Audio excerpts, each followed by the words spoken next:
Hi. You guys are working in the cold. You guys are working in the cold. Yeah. Heat's in the tools. Heat's in the tools. The heat is in the tools.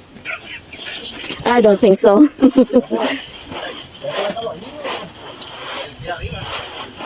Arriba, arriba. Arriba. Porque la luna es, no, what's the sun? The sun is sol. Sol. Sol. El sol es muy, nada. No. No, nada sun anymore. No, nothing. Maybe tomorrow. Yeah.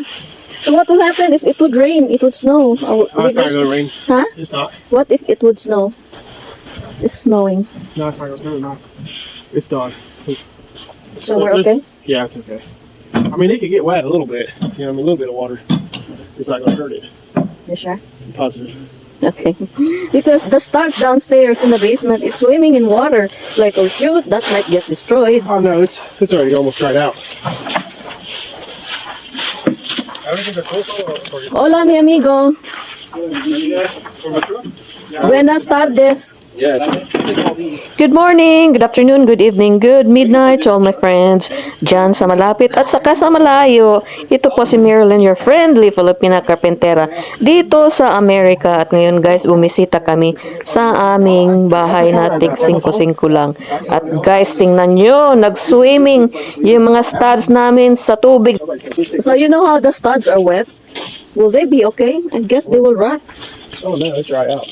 It will dry out? Oh, yeah. Or Oh, no, they're good. they'll be fine? Yeah. Man! Jose Maria Joseph. Like, I had to change this wall out.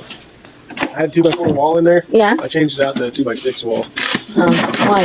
Because Well, the upstairs is a 2x6, mm, so I didn't realize the upstairs was 2x6 walls. mm, So you're getting extra for the same price. So you're getting a really good deal. really? Yeah, you get 2x6 walls instead of a 2x4 wall. I don't know what that means, but This board's look. 2x6 wall versus a 2x4 wall. ah, 2 inches bigger. so you, in other words, you give me a good deal? I'm giving you more material for free. Awesome. Good. Yeah, but it's. Do you think we need to cover it? I'm kind of worried about the snow. No. Huh? The snow will not destroy. The snow, nueve. La casa Yep, in la casa. es nueva. Yeah. Yes. May destroy. What's destroy in El nuevo destruera mi casa. Mi cabeza es muy dolor, mi amigo. Daming mga kahoy nila na dinagay dito. They pre-ordered it. But then, tingnan nyo yung bahay. Iupaw pa. Kasi, hinintay nila yung mga rafters na dadating. Eh, hindi pa dumating. So, standby muna yung mga kahoy. Kasi pag install nila yung mga studs, yung sa mga gilid-gilid ba, what do you call this one? Sa walls ng mga studs, pag uulan, mababasa. So, yun, hinihintay na lang nila yung rafters para isahan na lang. Para pag install nila noon, lalagyan na ng roof. So, kahit na uulan, hindi na madadamage yung mga kahoy. Hay nako, so sinabi ko sa mga karpentero na Meksikano na yung mga nieve or snow, baka makasira sa bahay ko kasi pag may melt yan, magiging tubig mag-absorb sa mga kahoy. So, sinabi ko sa kanila na tabunan nyo kasi sumakit na yung ulo ko. No, sinabi ko na baka yung snow pag mag-melt, magiging tubig na at masira itong bahay ko. Nako, sakit na yung ulo ko. Tapos grabe pang ulan kagabi kaya buti na lang at tinabunan nila itong mga materyales, so okay na din ako. So kailangan nilang hintayin yung kahoy para sa kisame before nila install ito. Pag nandito na yung mga kahoy sa kisame, then pwede na nila itong i-install sa kada gilid-gilid, tapos kisame, tapos kaagad, roofing kaagad, or ay, hirap ng Tagalog. Ano bang roofing sa Tagalog? Basta ganun. So, yan na. Tapos, very good. Tinakpan nila yung gilid-gilid. So, I'm gonna ask them tonight kung pwede ko nang ipa-install yung mga window sa basement. So, yung window maker, iba din yung contractor namin. So, yan.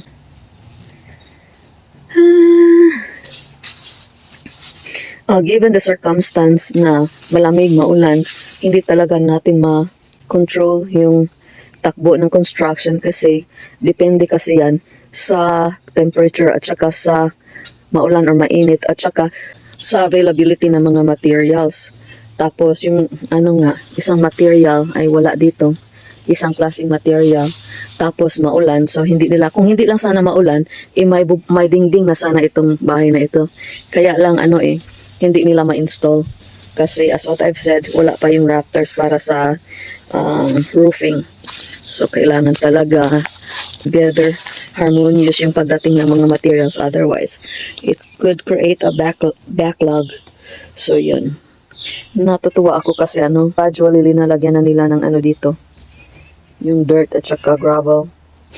Sabi niya, last priority na ito, pag-cover dito. Ang priority niya ay talagang yung sa bubong at saka yung sa walls para continuous yung trabaho na kahit umuulan makatrabaho sila kasi may may roofing na. So daan muna tayo dito, tapos yan grabe yung basa sa ulan, tapos aayusin ko yan kasi nabasa. Pwede ba tayong dadaan dito? Sabi ng asawa ko, wag. I'm just going to fix the cover here. I'm going to fix the cover. I hope hindi ako mahulog. Kasi 9 feet yung lalim papuntang doon sa ibaba. So yan Tapos ito siguro parang basa ito Basa nga. Kasi naman parang ito ng hangin, linipad ng hangin.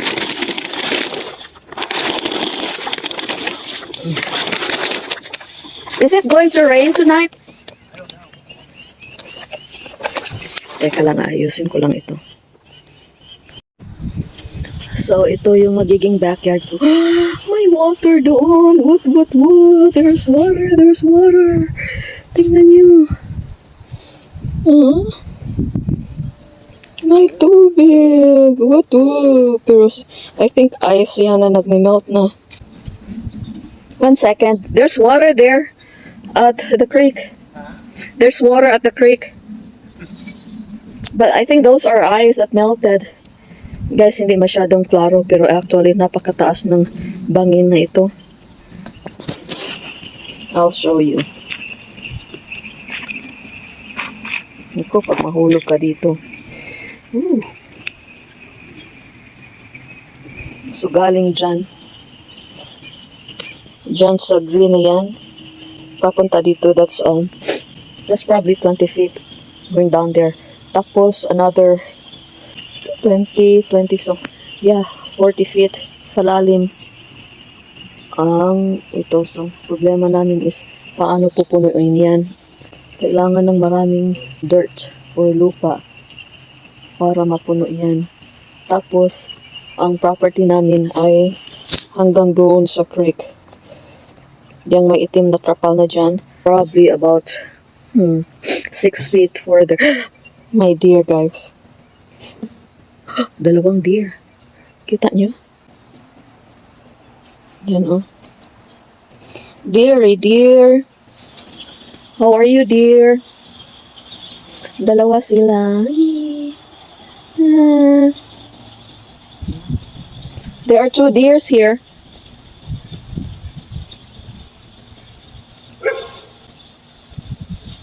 Cute nila.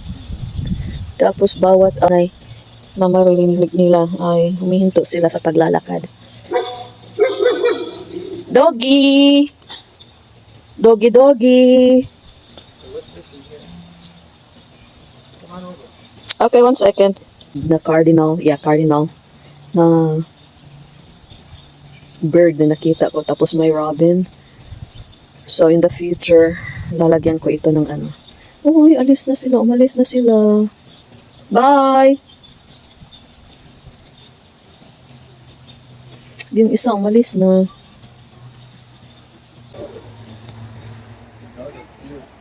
Tatanian namin ng tulips doon at saka dyan. Tapos, hopefully by April, itutubo na sila. So, yun lang po. Kita nyo tong neighbor na ito. Dalawa ang deck nila. Kasi ganun ka ilalim yung bangin dito. Grabe ang putik dito. So, ito yung itatanim ko. Passions fruit mix tulips.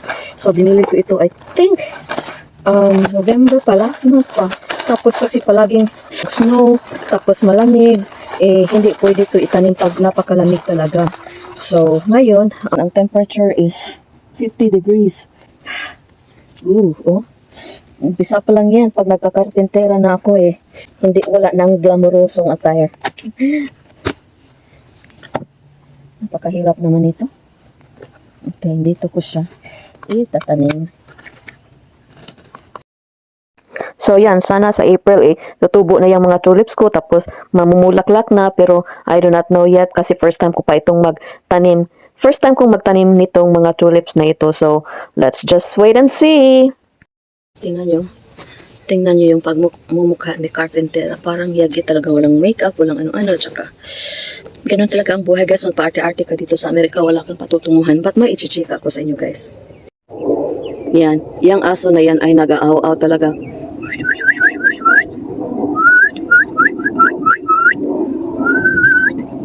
Huminto siya.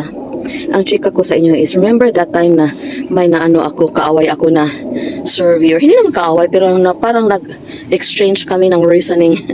Parang nag-ano lang ba, kasi ang sungit niya sa akin. Kasi nakukulitan siya. Para sa doon sa mga hindi nakakita sa previous videos ko, yung surveyor namin dito, sa lugar namin, 3 months ko nang kinausapan, sir, sige na punta ka na doon, sir, please. Sabi niya, I'm so busy, but I will do my best. And finally, after 3 months, parang nakukulitan na siya sa akin ba, na palagi na lang akong sir, kailan ka pupunta? So pinagalitan niya ako. Sabi niya, you're wasting my time, alam mo namang bisik, punta ako doon pag may time ako, Tapos sabi niya, pag open mo, palagi ka nag-i-email sa akin. Palagi ka nag-i-email. Wala ka namang reply. So, you're not really wasting your time. At saka, ako yung customer mo. But anyway, alam niyo guys, ang mga contractors ko, napakabait ko talaga. As in, I smile, I laugh with them. And, pero pag na ako, as in, extra patience yung pakitungo ko sa kanila. Mahirap yung may superiority complex ka po porket ikaw yung nagpapagawa at sila yung ako yung customer nila tapos ako yung magbabayad sa kanila.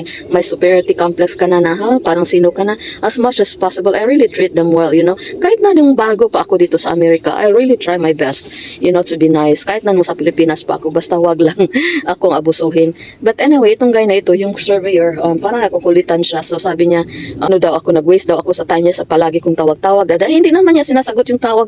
So, yun, until such time na parang napuno na talaga. At first, I was nice to him.